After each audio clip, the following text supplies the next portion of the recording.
হাবুর ঘরে বাবু হইছে, বইছে খুশির বন্যা।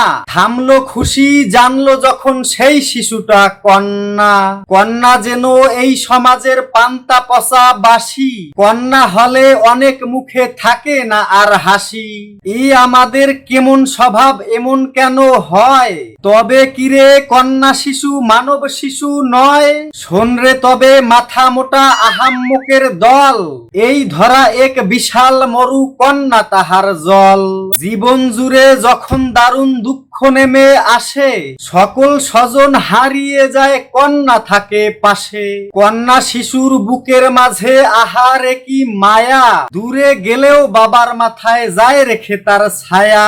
মায়ার বাহক ফুলপরি সেই রত্ন ঘরে এলে, কেন রে তোর বিষাদ লাগে, তোর গা কেন জ্বলে?